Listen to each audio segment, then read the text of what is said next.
so they're off. That's what he's done. He's managed to get himself back in the boat, and not much time to dry himself off. I wonder how that'll have disturbed his concentration. Might have disturbed John Graves' concentration as well, watching that fiasco unfold. Well, that's right. It's going to unsettle both of them, actually. And one of the challenges is to really focus on performing well at the start and put aside all distractions. Falling in the water, body temperature will drop, panicking, getting back in. Is anything broken or damaged in the equipment? That will be worrying him. Graves, on the other hand, will have been delayed in starting. Just when he thinks he's ready to go, he has to wait for his opponent to get back in the boat. So it could unsettle both of them. Looks like John Graves from the USA on this side, really powerful athlete, ripping along, putting a lot of distance and a very high rating for this stage in the race. He's really trying to break the other guy who's had that shock of the dip. Now, do you think that would have changed his tactics, changed Graves' tactics? Because I've seen what's happened. He's had his moment in the water, Matt O'Leary, and does Graves then think, right, I can get an early lead, I can get to the barrier, get to Forley with a really good lead, and he'll be mentally completely crushed? Well, that is absolutely a possibility. I mean, who knows how we would have gone off anyway, but if you've got somebody who's had a shock and been unsettled, then why not take it to them? Because if you could break through and get away from them, perhaps they'll think, well, I've really messed this up, and it's not something I can win back from. And it does seem like he's established a pretty comfortable lead now, sculling really powerfully still, but a little bit more relaxed, a little bit more time between strokes. Yes, O'Leary with a glance over his left shoulder a few moments ago, trying to work out the margin of deficit. Yeah, I mean, O'Leary is a very experienced guy, so it shows you this can happen to anybody, a little mishap like that. So he should be able mentally to overcome it. Gold in the 2009 US Youth Championships, under 23 US competitor as a lightweight in the senior team, 2014, 2015, a visitors finalist here at Henley Regatta in 2013, and also a winning Oxford Blue in the boat race this year. So a really experienced guy. Disappointing that he had that upset before the start, but he has come up against a really strong athlete in the form of John Graves from the USA. And Graves making no error, really capitalising on that misfortune.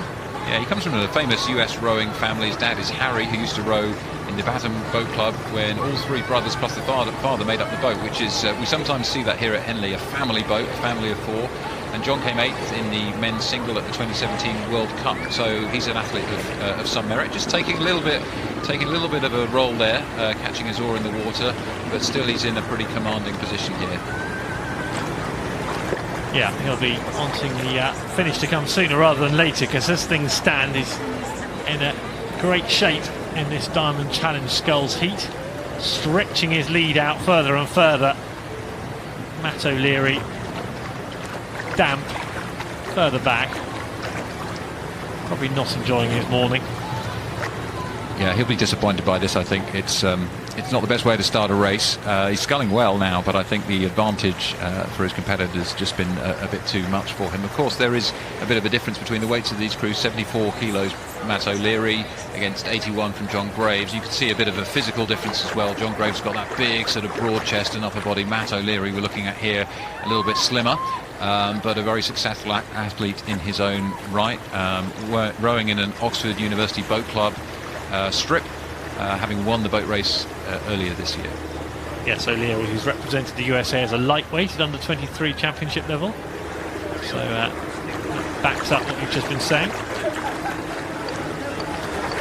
Definitely a difference in the physiques. Definitely a difference in position on the river. Yeah, it doesn't look like he's managing to make inroads into Graves's lead here. Sculling well, as I say, sculling efficiently, sculling effectively, but Graves just has that edge in the power, and he's not going to let O'Leary come back by an inch, by a centimetre, by a millimetre, just making sure he stays out in front, really levering his sculling boat through past the oars as they go in the water. A little bit of crosswind you can see here, Tim. You can see the flags fluttering. The crosswind, you can see the shadow of the wind on the water a little bit as well, which pushes the competitors around at this point in the course. In the single scull events, the Diamond Challenge Sculls, for instance, that's more about managing your week as an athlete than any of the other events, really, isn't it? So there's no point in Graves racing off to a huge win here, expending everything he's got. he wants to think about later rounds, doesn't he? And that must be more so in these single boats than in the other. Yeah, I mean, I've always been most impressed by the mindset of the single sculler.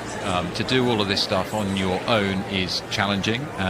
When you're in a crew with others, if you're feeling really painful, if you're having doubts, you've got other people that are relying on you, and I think that really helps you mentally. In a single, it's just you, and you do have singles events, particularly in these head-to-head races that you get at Henley, where suddenly a sculler will mentally find that they can't go on. And so we've seen events where scullers have stopped sometimes, or unexpectedly allowed themselves to be rowed through, because it's just so tough to be under that pressure on your own out there and to have to perform day after day through the regatta.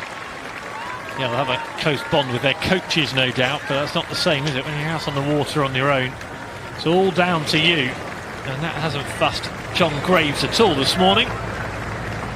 Powerful display from the heavier man from America.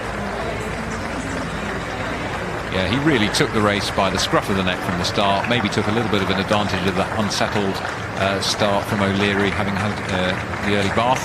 And he's led all the way very convincingly. Lovely rhythm and lovely sculling from John Graves of the USA. Takes the race.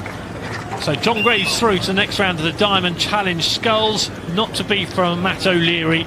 In truth, it was never to be for O'Leary from the moment he fell in.